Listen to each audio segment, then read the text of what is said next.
Today I'm sharing a fabulous thrift haul from Goodwill and Value Village. These two bunnies were $5.49 for the pair, less 30%, because I was shopping on Senior's Day. And yes, I just turned 60 and am now considered a senior. Boy, time sure does fly, doesn't it? I've already made these bunnies over on my DIY channel, so when you're done here, go check out what I did with them. These next two items are things I've been looking for quite a while, and on one day I found two of them. This one is quite heavy and it's made of resin, but the details are beautiful. The second one is made of wood, which is more my style, but again, it has such pretty details. I'm not quite sure if you would call these candle bases or column bases, but I've seen them on the Antique Farmhouse site and I'm excited to upcycle them. Lately, I have been on the hunt for decorative frames like this one, specifically with this kind of embellishment. It will be perfect for either a gold or bronze gilded look, or maybe antiqued with a lighter color underneath. I thought that the $5.99, even less the 30%, was still pricey for this tiny little frame, but I couldn't pass it up because of those details. Here's a pretty planter, again with some nice accents, and I even like the color of it, but it has a small crack on one side, so that will need to be fixed and camouflaged.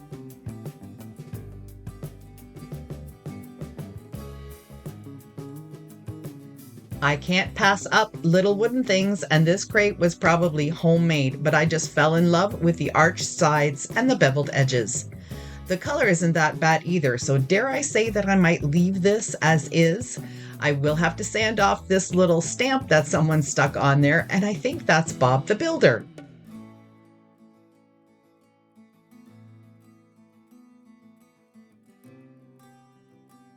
Next, I found these small salt and pepper mills made in Canada by Barabo Craft.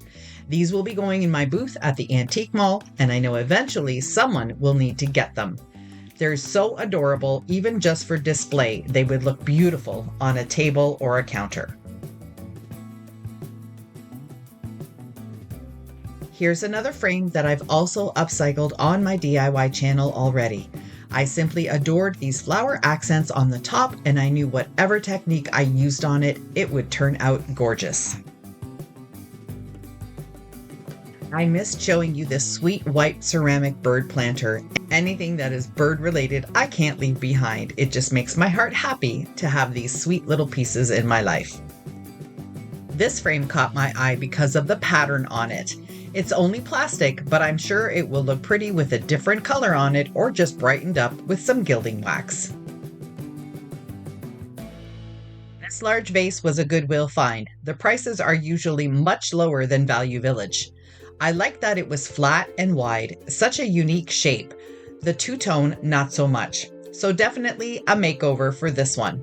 At $1.49, it was a definite steal.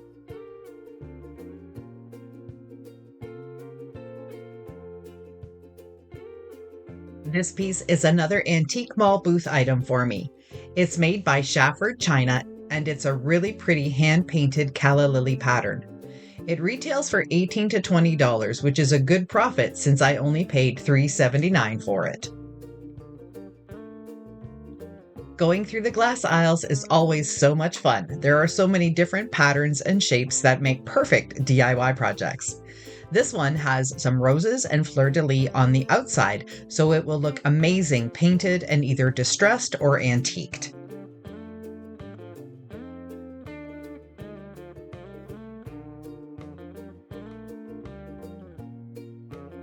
Another aisle that is fun to browse is the figurines. That's where I found the little white bird planter, and then I saw this little guy. A perfect trinket dish to use at the sink for your rings or in the bathroom too. I've been on the hunt for a turtle lately, and this day I was lucky enough to find two. This second one is only made of resin, and he has a couple of chips on his feet, but that won't matter once he gets a makeover. I'm thinking stone look or concrete finish. What do you think?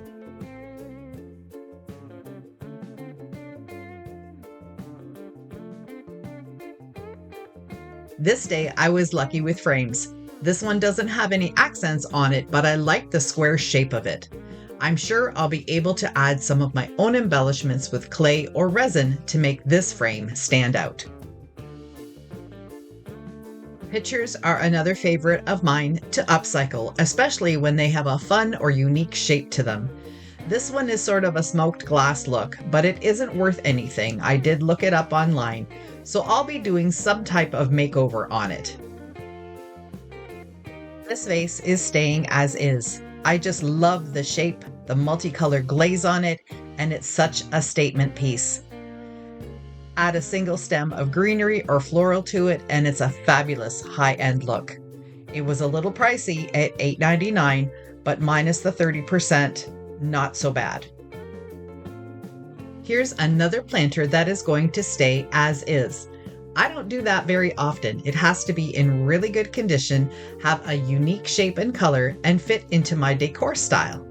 This one fits the bill. I'm not sure who's pricing all of these planters and vases at the Value Village, but they all seem to be about $8.49. I think that's a little high for a secondhand item, especially if it's not worth very much. I like to hang pieces like this outside on my deck for decor, and this one is perfect with the white chippy metal and the wood bottom. It was originally from HomeSense for $14.99. It still had the original tag. Value Village priced it at $7.99. I think they could have gone a little bit less than that, but oh well, I got it anyway. This is one of those butter keepers where you're supposed to put water in the bottom and butter in the lid, and it's supposed to keep your butter nice and soft. I've always wanted to try one, and with the simple white and black design, it's perfect in my kitchen. Let me know if you've ever used one and if it works. This last piece actually came from my mom. It's not a vintage piece, but it sure does look it. It's got all sorts of patina on it. She has decided on her balcony she no longer wants live flowers, so she gave this back to me, and I'm not sure what I'm going to do with it. I like the rusty, I like the green, but it's going to have to get cleaned up a little bit. Here's another look at all of my treasures together on this table, and I'm so happy with everything that I got. Let me know which one was your favorite and what you would do with some of these pieces. Thanks for watching. Bye for now.